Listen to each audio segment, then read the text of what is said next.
Tanaman karet merupakan bahan utama dari karet yang berserbaguna di seluruh dunia. Tanaman karet merupakan tanaman yang banyak ditanam dan menghasilkan banyak keuntungan dibandingkan dengan jenis tanaman lainnya. Keuntungan dari tanaman karet diperkirakan lebih besar 3-5 kali lipat dibandingkan hasil dari perkebunan kelapa sawit, yang juga terkenal dapat menghasilkan keuntungan yang menggiurkan. Bila pohon kelapa sawit bisa dipanen sampai 25 tahun, maka pohon karet dapat dipanen hingga 60 tahun setelah masa panen pertama.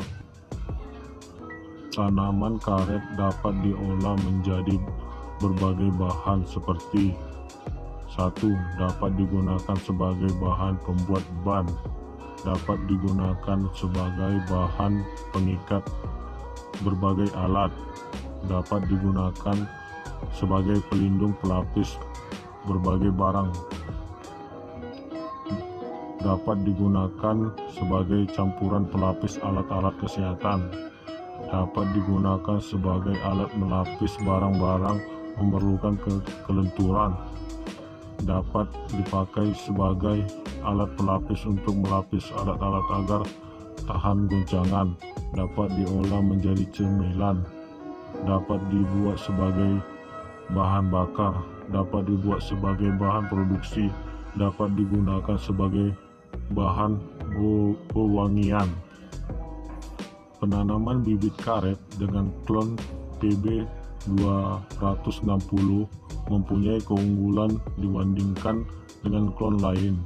Yang ada, PB260 sendiri merupakan klon bibit karet hasil penelitian dan pengembangan Balai Penelitian atau lebih dikenal sebagai PB260,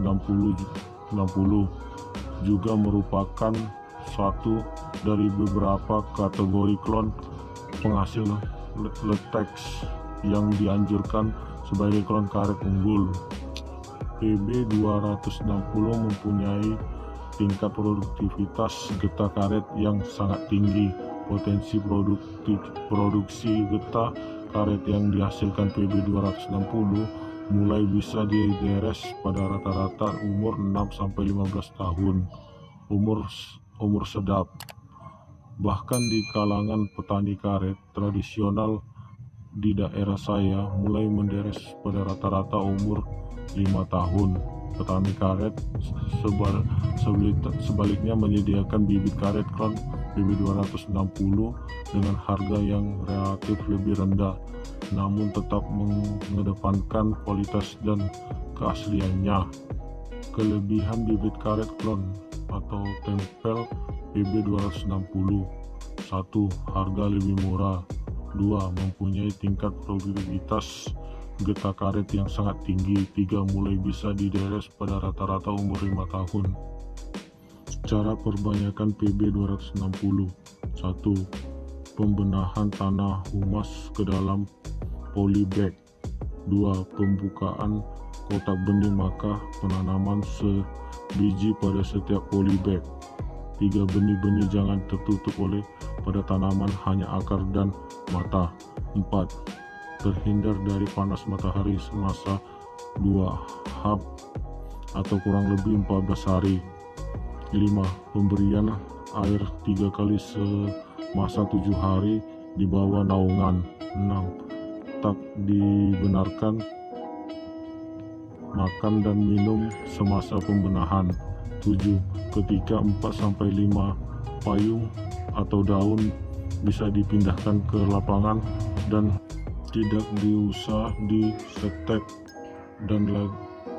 lagi sampai 5 tahun.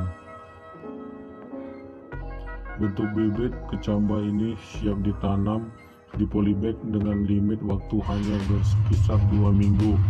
Mengingat jika terlalu lama maka akarnya pun semakin banyak sehingga sedikit sulit untuk kita melakukan penyemaian. Ada baiknya benih yang kita tanam jangan lebih 2 minggu dalam kurun waktu 45 hari di dalam polybag. Bibit yang kita semai sudah bisa langsung kita tanam di kebun. Dari uji coba yang telah dilakukan dalam usia tanam 8 bulan saja, diameter pohon sudah mencapai 15 cm sampai 25 cm. Berbeda dengan bibit karet yang sudah diuji tanam di tahun-tahun sebelumnya dengan kondisi ini dalam usia 5 sampai 6 tahun.